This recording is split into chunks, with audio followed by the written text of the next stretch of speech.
Good morning, everybody. Mama S here, and today we're going to talk about blog post number 26, when the honeymoon is over. And blog post number 26 is actually one that is near and dear to my heart, and I talk to a lot of foster parents about this, and there's a honeymoon period in any relationship. You meet a new person in your life, and everybody's on their best behavior for a set amount of time. That can be a day, it can be a week, it can be a month, it can be a year, it can be 5 years, but eventually that honeymoon period is going to be over. It's no different in foster care. And in fact, it can be a little bit surprising the first time that it happens. So I talk to a lot of foster parents about the fact that a kiddo comes into your house and they're in a honeymoon period for much different reasons than you might be when you go into a new relationship, and it's actually safety. So when Precocious came to live with us, her honeymoon period lasted a few months. I would say, I think it was about 3, if I calculated the dates right. And for the first 3 months, she was desperately trying to safely push boundaries to see what it would take for us to hurt her.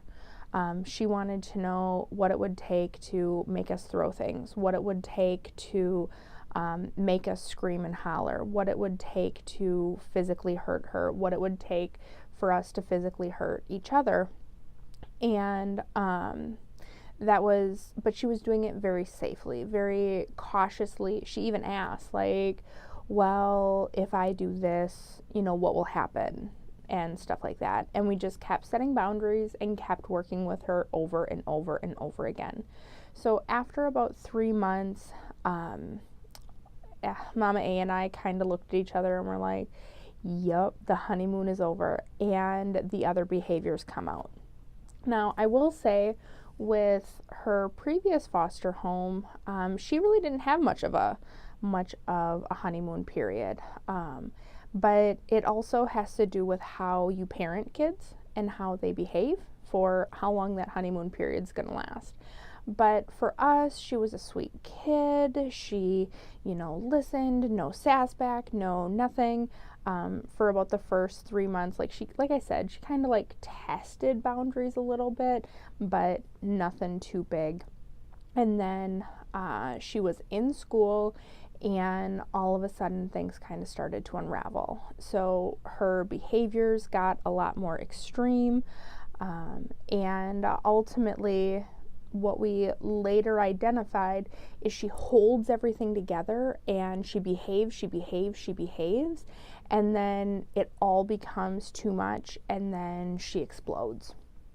And we had a number of these explosions over the past year, and after parenting her for about a year, you can see when things are kind of getting to the boiling point, and we're actually doing much better of catching it before that point to work with her to calm down and de-stress. And I think I have a blog post at some point. If I don't, I'm definitely going to do a video on guided meditation and soothing strategies and stuff like that, because it's absolutely really cool. Let me go take a look at this post. This is also the one where she was having a hard time at school. So I got little pictures here, but I started to write her cards that she could open at school when she was having a hard time. Like short little cards, like this one says, "You are amazing, you are important, you are special, you are unique, you are kind, you are loved." And then we signed it. It's nothing big, it's nothing important, it's important, but it's nothing big, it's not this long, dissertation.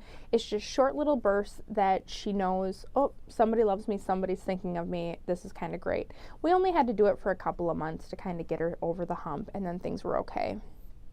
And then not only did Precocious come out of the honeymoon period, but Mama A and I did too. So it's really easy to kind of keep things together for the first couple of months. And then all of a sudden we started losing our patience, and not in any big ways, but just like in any relationship, that quirky stuff, like they butter one corner of the bread and then bite it and then butter another corner. In the beginning you might be like, oh my gosh, that's so cute. And after a certain amount of time, like I said, days, weeks, months, years, all of a sudden you're like, what are you doing?